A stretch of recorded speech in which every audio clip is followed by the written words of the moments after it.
to San Antonio. And since then, I have been working at different offices as an independent contractor, assisting doing autopsies to help offset caseloads. And back in January of 2021, for the benefit of the record, can you tell us where you specifically were employed? I was a full-time medical examiner with the Bexar County Medical Examiner's Office. And during that time, specifically on January 27th of 2021, did you have an opportunity to conduct an autopsy on ME case number 2021-0337 Martel DeRoth? I did. Did you create a copy of your autopsy report? I did. Would having a copy of your autopsy report help you refresh your memory to answer my questions or defense attorney's questions? Thankfully, you were kind enough to provide it in advance, so I have a copy, yes. Excellent. What I'd like to do, just for as a marker, I'm going to give you Exhibit 106, which is, I'm going to ask you to identify it, just so that it's clear on the record. Can we see just so we're on the same page? I just want to make sure we're looking at the same document. Yeah. Oh, you want? Yeah, just make sure that we follow along the same document. That's all. Okay. So I'm going to show you State's Exhibit. Well, I'm going to ask you regarding State's Exhibit 106, what is it? State's Exhibit 106 is a true and accurate copy of my autopsy report, which includes the autopsy report, a body diagram, as well as the toxicology results. Excellent. So, as a forensic pathologist, can you tell us what tools do you use to help you form a conclusion regarding the death of a person? In terms of, if, for example, we have the autopsy report, what other things do you look at in a very general sense do you do in order to make your determinations? So there are two major things that I'm trying to determine when I'm performing an investigation. The first is the cause of death, or why an individual passed away. A heart attack, a stroke, a gunshot wound, perhaps blunt force injuries from a car crash. Though the answers to those questions frequently lie with the body itself. I identify injuries, I detect drugs in their system. Usually the cause of death is something I identify during my examination. Not always, but usually. The other thing I am responsible for determining is the manner of death, which is something required by Texas law that I include on a death certificate. And the manner has to do with the circumstances surrounding somebody's passing. I have 5 options for a manner of death. That is natural. In other words, there are no outside factors affecting why an individual passed away. That again would be something like cancer or a heart attack, cirrhosis of the liver. There is accident, which is pretty straightforward in how it sounds. Suicide, where somebody's direct actions cause their own passing, or homicide, where somebody else's actions cause their direct actions cause the death of an individual. The 5th option is undetermined, where either I do not have enough information to determine a manner, or 2 of those other ones are equally possible. The manner of death is almost exclusively due to circumstances that are provided to me by people that were either at the person's death at the time or provided by law enforcement or some other outside agency. I, thankfully, have never been present when somebody has passed away that I have had to examine. So I was not there to know the circumstances, so I rely on information provided, again, by some type of investigative agency to figure out the manner. And for the benefit of the jury, can you describe to us what an autopsy is? An autopsy is a medical procedure. Technically, my investigation starts when a death is reported to our office. So not all deaths go through the Bexar County Medical Examiner's Office, but if the death is sudden, unexpected, or has any traumatic or drug-related component to it, it is required by Texas law that it be investigated by the medical examiner. So when that death is reported to us, the body is then brought to our office and given a unique identifying number. That unique number is going to stay with the individual, any property, any evidence or clothing, because people have same names, same birth dates, heaven forbid, social security. So this unique number truly makes sure that we are always talking about the same individual. Then that body is brought into the morgue and I start the actual autopsy examination, which has two major parts. The first part is what we call the external examination. And just as it sounds, it is examining the outside of a person and describing everything from how tall are they, how much do they weigh, do they have significant scars or tattoos on their body, is there any trauma that might turn out to be significant in terms of why that person passed away. At that time, we may also take photographs and we will begin collecting specimens for drug testing. The second part of an autopsy is the internal examination, and that involves me making two incisions on the body. The first is an incision across the top of the scalp so that we can take off the skull and examine the brain. The second part is a Y-shaped incision on the chest and abdomen so that we can examine the organs inside the chest and the belly.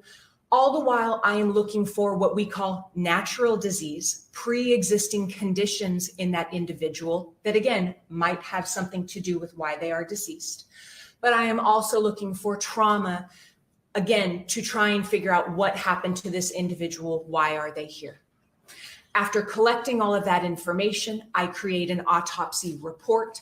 We perform drug testing, and once I feel I have adequate information to determine the cause of death, that will get entered onto the decedent's death certificate. Now, regarding, did you conduct a autopsy on case number 2021-0337, an ME number? Correct. And that case number is associated with Martello Irun? Correct. You created an autopsy report. Did you also create any sort of diagrams to assist you or anybody who reviews the report in terms of noting where you found injury or defects on the body? Yes, it is standard in certain cases that we create a body diagram. It is essentially an artistic rendering that should indicate to somebody looking at that diagram where any injuries were present on the body. That doesn't force somebody to have to look at the actual photographs of the individual.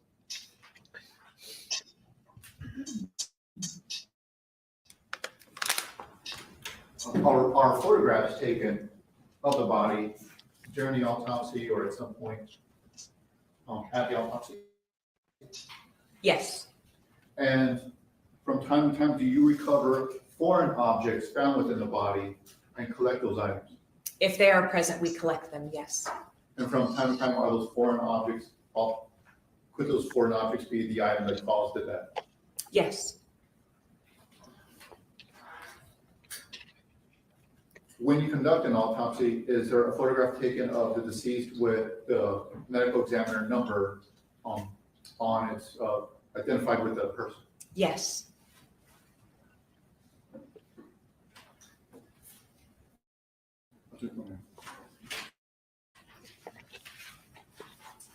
Let me first show you State Exhibit number 7. Did you conduct the autopsy on the person identified as number 7? I did. And for the benefit of the record, what ME number is reflected in this photograph? 2021-0337. And let me show you what's been marked as States Exhibits 108 through I like her. 121. And if you can go through those exhibits and let me know if you recognize those images.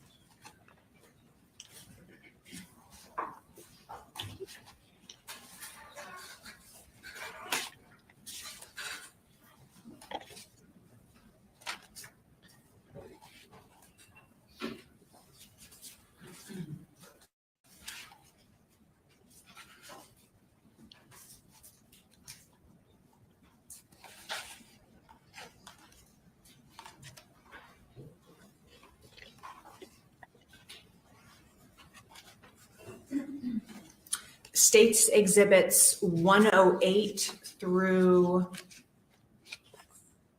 121 are true and accurate copies of photographs that I took during the autopsy on case 2021-0337.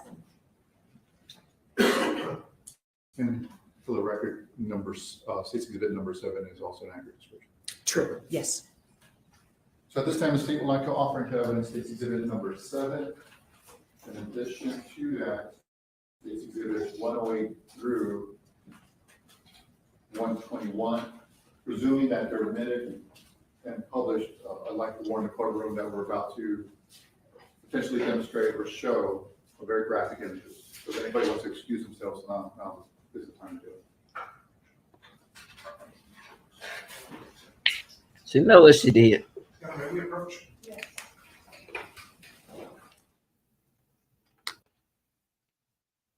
She knew exactly what she did. She's thinking about what she did and the consequences that she wished she should have taken in this case.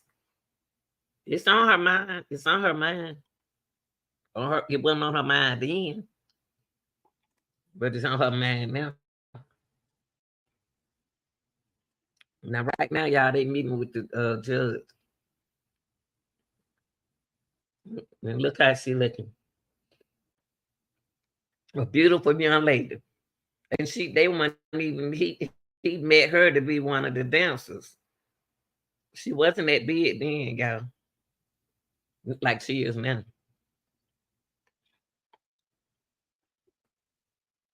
That's why it's very important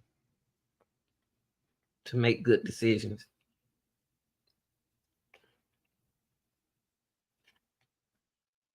When you're in a situation, because it can make you trouble, you know what I mean? And then you're gonna realize, oh my God, I don't shot this person. I didn't mean to do it like this. It's too late.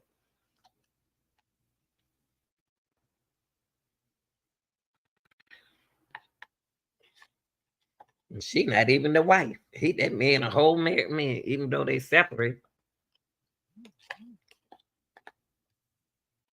Y'all got to start grabbing them guns first. Try something else first and then that, if necessary.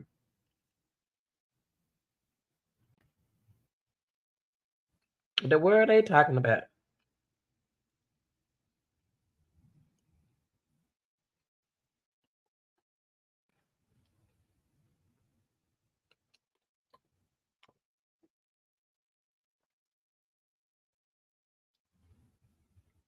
And y'all, that's to be unsafe cousin, the young man that it happened to. Through her grandmother's side, on her grandmother's side. And I'm gonna show y'all him. See, she look a whole different look now. See, that's how she used to look. And that's him.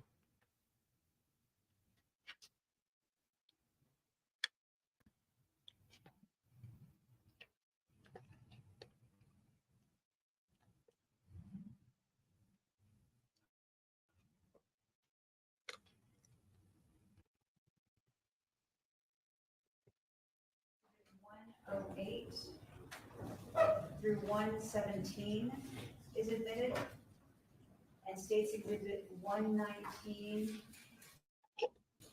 through 121 inclusive are admitted and may be published to the jury.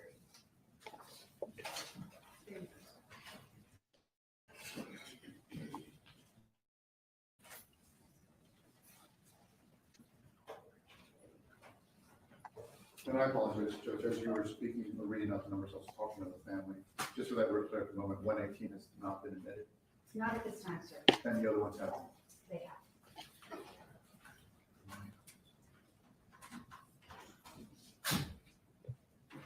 All right, Doctor. Now let me show you what's good mark as exhibit number 107. If you can tell me what we're looking at when we're looking at State's Exhibit number 107. State's Exhibit number 107 is that body diagram I referenced earlier. It is considered a part of my autopsy report, but this is just the body diagram itself. Does it include descriptions and areas of where you found either injury, gunshot wounds, or body defects. Yes.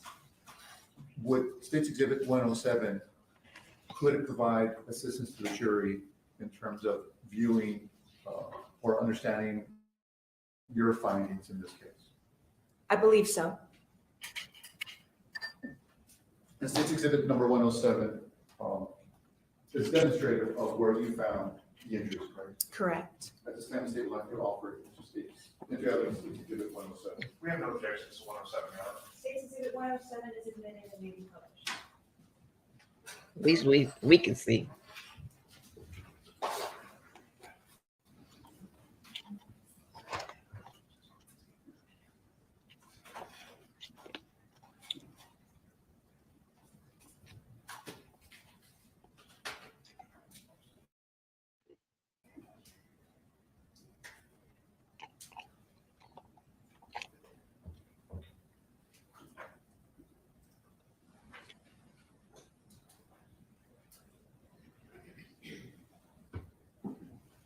Doctor, I'm going to show you what's been marked as State's Exhibit 107.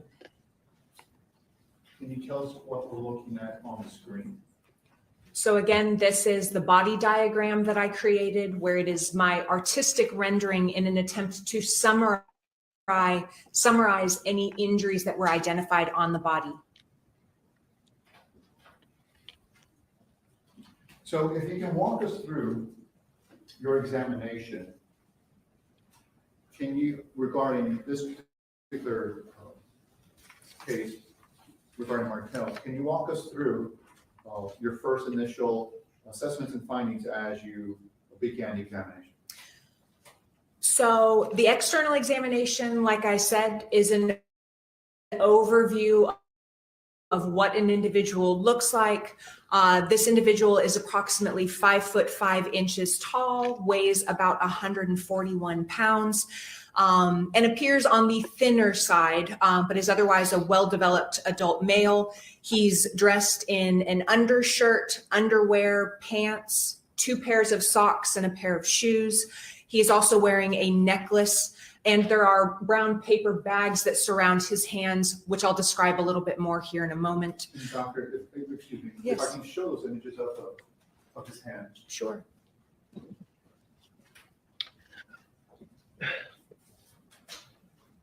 So let me show you what's the marked State's Exhibit number 7. For the benefit of the record, can you tell us what we're looking at?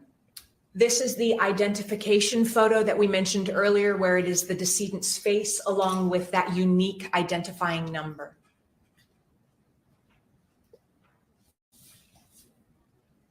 Let me show you State's Exhibit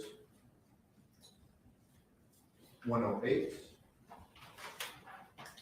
This is a photograph looking at the decedent's left side. That's his left arm nearest to us. And you can see the shirt he's wearing, as well as that he has brown paper bags over each hand. Can you tell us the reason why he has those bags on his hand?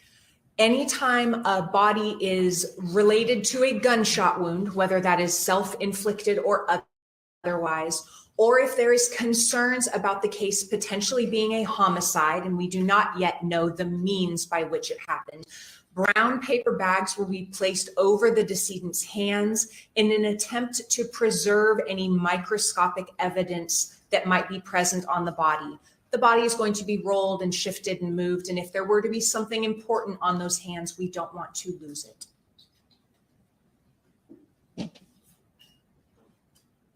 Let me show you what's been marked as State's Exhibit 109. This is a close-up of the left hand with the bag over the hand. And once the bags are removed, can you tell us in terms of the hands, if any particular steps are, well, let me ask you this. What are we looking at in State's Exhibit number 111? This appears to be his right hand.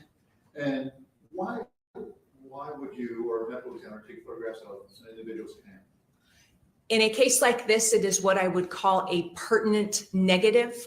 After removing the bags and me physically examining them for any microscopic evidence, if I do not find anything significant, I will take photographs to demonstrate the absence of something. Let me show you State's Exhibit number 112. This appears also to be the right hand. And let me show you State's Exhibit number 113.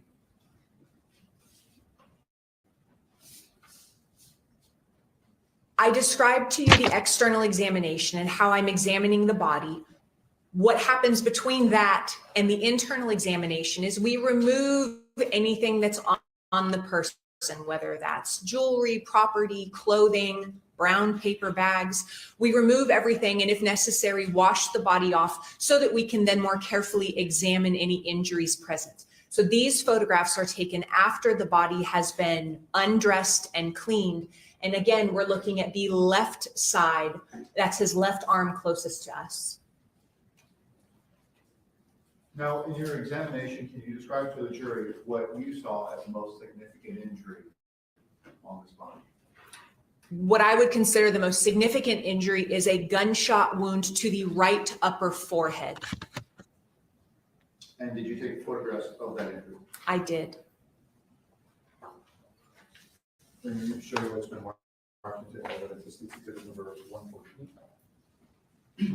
Can you tell us what we're looking at? This is a fairly up close photograph. The decedent, this is like we are looking straight on at him. The top of his head would be above the photograph. Our left would be his right. Our right would be his left side. And the darker area you see in the middle of the photograph is a gunshot wound of entrance. It is where a bullet entered the body. Through your examination, were you able to determine the path or direction of the projectile? I was. Can you tell us what your determination was? So a quick explanation, when I am determining the trajectory or a path of a projectile through an individual, I have to acknowledge the fact that I have no idea what position that person was in at the time they were shot. So I default, and every person is assumed to be in what is called standard anatomic position. It's the same position as that body diagram I showed you. So that would be face facing forward, body facing forward. The arms are at the side with the palms facing forward and feet straight ahead. Assuming the body is in that position, this projectile starts, it enters in the right upper forehead. It's going to travel through the head and brain, and it is going to be recovered on the left back side of the skull, kind of behind the ear. So assuming that standard anatomic position, the path of this bullet is going to be front to back, right to left, and downward. In this body, were you able to recover the projectile? I was. And can you describe the projectile itself? So the projectile is what is considered a fully jacketed projectile. Bullets often have two components, a central core and then an outside jacket. These affect the dynamics of that bullet as it's used or whatever its purpose is for. In this case, it has a complete jacket covering the inside core component. The projectile, or in this case commonly referred to as a bullet, whether as it went through Martel's head, it would have had to pierce his skull. Correct. And the piercing of the skull, would that have contributed to his death? It did not help. Okay. Let me show you State's Exhibit number 115. This is essentially the same photograph, just slightly further away. So again, his head would be the top of the photograph. You can see the top of his eyebrows. And because I have to ask this question on the record, the projectile is consistent with coming from a firearm. Correct. And the projectile is consistent with having the velocity to go through his skin, through his skull, enter all the way towards the back of his head. Yes. So let me show you State's Exhibit number 116. Can you tell me what we're looking at in State's Exhibit number 116? So again, a fairly up-close photograph, but we are looking at his left ear and the left neck, upper neck area. Behind his left ear, you can appreciate there's kind of a red-purple discoloration. That is a bruise that is overlying the projectile that I recovered.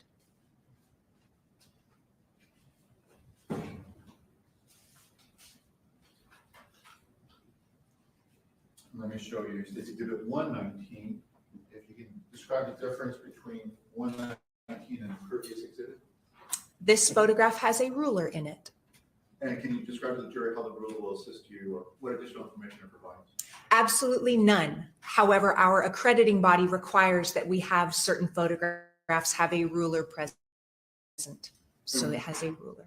And you were able to retrieve a projectile? Yes. Let me show you State's Exhibit 120. Can you tell us what we're looking at in that photograph? This is a photograph of that recovered projectile.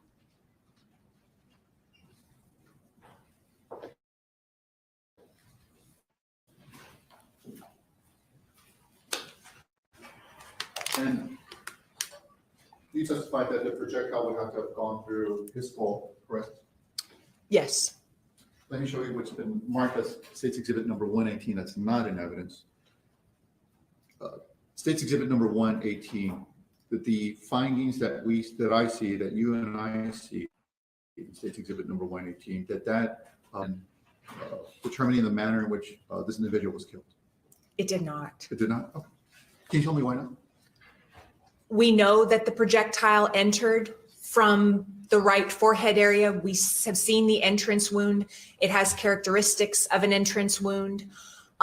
We also recovered a projectile. So sometimes if there is a question of an entrance versus an exit, it might be useful to be able to look at the bone, which fractures in particular ways, depending on whether a bullet is coming or going. In this particular case, that is not a question. And therefore it's a demonstrative photo, but it doesn't change or affect the other findings that we have. And once you're able to identify the projectile, and we see a photograph of it, can you tell me from the ME's perspective what you do with a recovery such as a projectile like that? So the standard is when a projectile is recovered from anywhere in a body, the first thing I'm going to do is clean it off. Any tissue, any blood that might be on that projectile is only going to tarnish the evidence. So I'm going to clean it off, and then I'm going to take photographs, as you have seen, of that projectile with particular filter paper and envelopes labeled with that unique identifying case number. The projectile will then be packaged and sealed with evidence tape and then released to the investigating law enforcement agency. And did you do so in this particular case? I did. Let me show you what's been marked as State's Exhibit 39C. And tell me if you recognize State's Exhibit number 39C. State's Exhibit 39C is a envelope marked with the unique case number, in this case 21-0337, and it is sealed with my initials on it. And can you tell us what's inside the envelope? Now, may I approach, just so I can see the other? Thank you.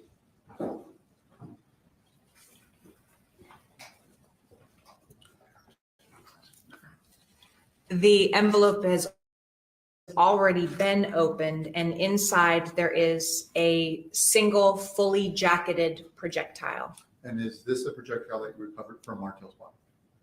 Yes.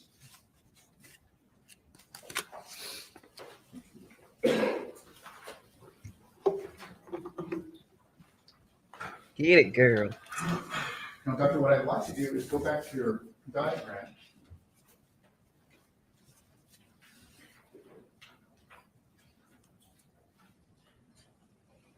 And have you walk us through your diagram. We talked about the injury or the gunshot wound.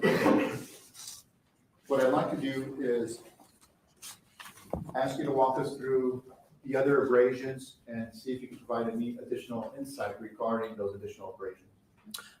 Yes, and if it's fine, I'm going to elaborate a little bit about that gunshot wound entrance because I think it's significant in helping understand some of the other injuries on his body.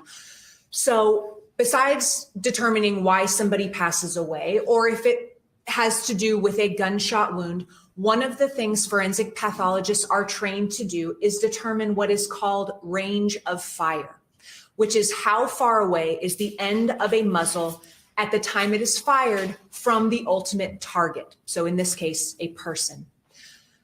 There are features of the gunshot wound on the individual that can help us in determining how far away the end of a barrel is from that person.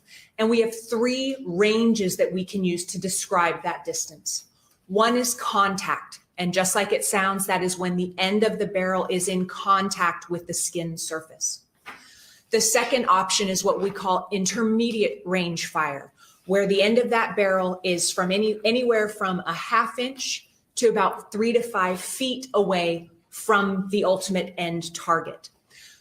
The features on the skin that tell me those, so contact would be soot or searing, where there's burning of the skin surface and some of the powder that is left from the bullet being fired gets seared onto the skin surface. With intermediate range fire, we have to remember that a bullet is not the only thing that is coming out of a gun when it is fired. There are unburnt gunpowder particles. There are gases, there is heat, other things that are coming out of that barrel along with the bullet, that if the barrel is not in contact with the skin surface, if it's any distance, those other things are coming out in addition to the bullet itself.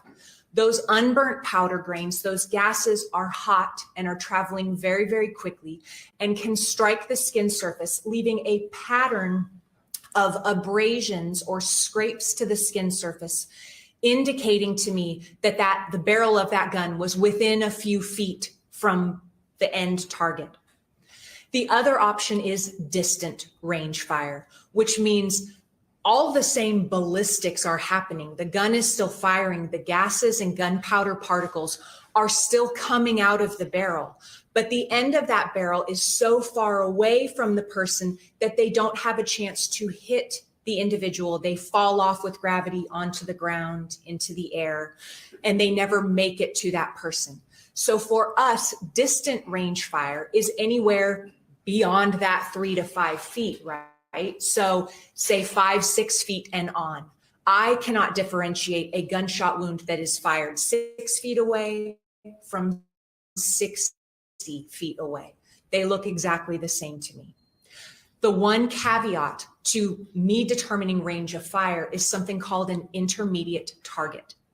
All of those range of fires are assuming there is nothing stopping the bullet going from the gun to the person.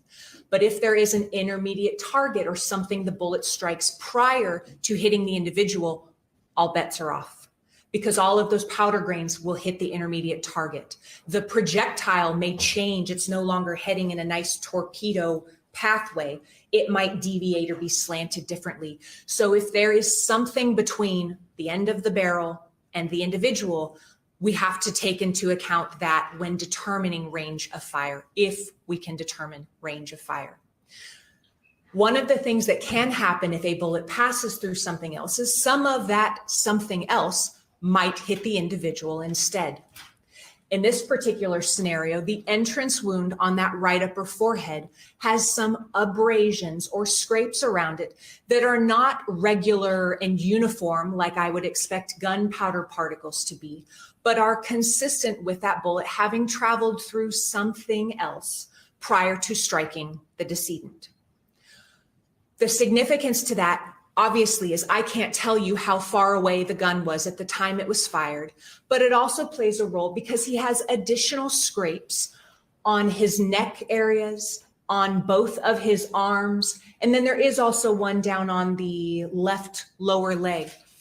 It is possible breaking, shattering of that same intermediate target that gives me scrapes on the head may be the cause of those scrapes on the other part of the body.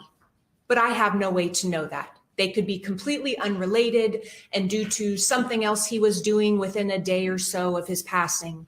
However, it is a possibility that the explanation for any or some of those scrapes on the rest of his body is related to that same intermediate target, which impacts my ability to do range of fire examination on the entrance wound. So if there are intermediate targets such as a door, for example, and a bullet went through the door and struck an individual, one explanation for various abrasions could be particles coming from the door as well. Correct? Yes, But as you described, you have no way of for sure knowing what those abrasions are definitely on, correct? correct. And as a part of that, the forensic part of the examination, do you collect from time to time fingernail clippings from the deceased? It is a standard protocol on homicide victims that we collect fingernails, yes. Let me show you what's been marked as State's Exhibit number 38C. Young man approach. Yes. Or just to see. Great. Thank you.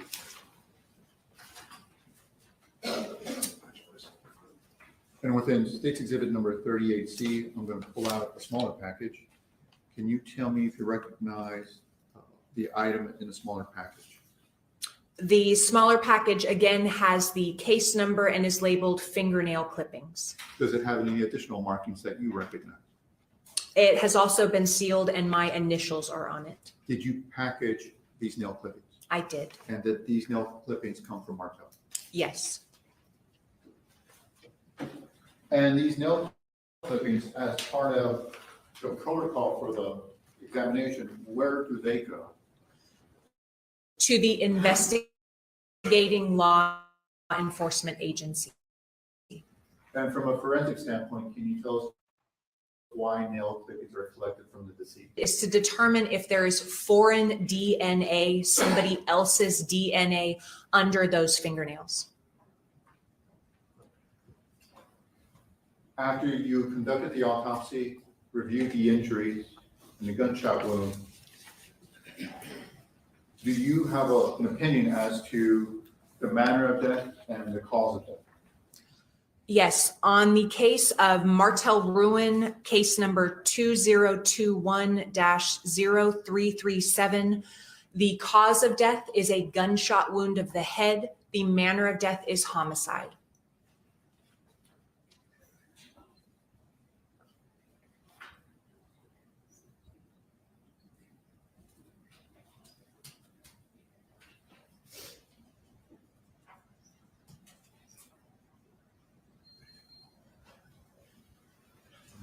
At this time, the state would like to pass Dr. Evans for cross-examination. Very briefly, Your Honor. Sure. Dr. Evans, how are you doing this morning still? I'm well, how are you? Doing well, thank you, ma'am.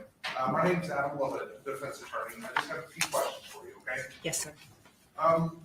Just to clarify, you got a main approach? Yes. I know you said earlier, and I know that's probably some of the jurors' first time seeing it. This diagram we're looking at State's Exhibit 107. Picture of this male. Is this pre-drawn on this piece of paper, or the picture of the person? Yes, the template is standard, yes. Okay, I just want to make sure that was clear for them. So you didn't draw the person, you just kind of filled in where abrasions, entry wound, et cetera, correct? Correct. Okay, that's all I have for that one. Thank you, ma'am.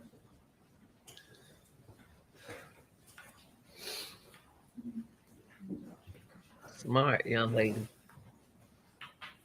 Very smart. I believe one of the last things that Mr. Ramos you were talking about was you collected a bag or a small portion of fingernails, correct? Yes, All right, and those were obviously taken from the hands. yes, I said those are preserved later, possibly for DNA evidence or testing down the road. that is the purpose of my collecting them, yes. Okay. If you know, if a person washes their hands, soap, water, whatever it is that destructive towards DNA or preserved? It would rinse it away. Rinse it away. Okay.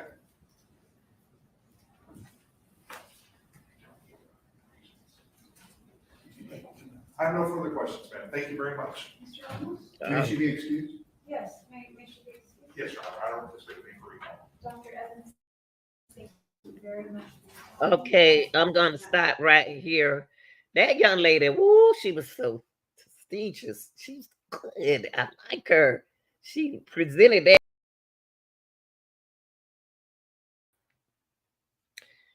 Dr. Evans also mentioned something about all the different all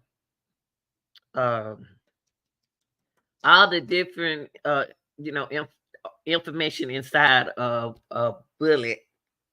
You know what it does. You know what's all on the inside of a bullet is just not a bullet. It's a whole lot of stuff comes in it that caused the explosion and all that kind of stuff.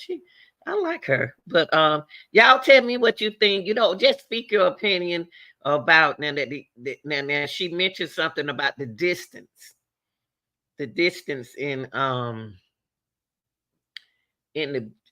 you could tell the distance in the bullet, how far. I always want to know how they know that the person was over there or way over there and close up, you know, with the bullets. I'm learning a whole lot in this forensic videos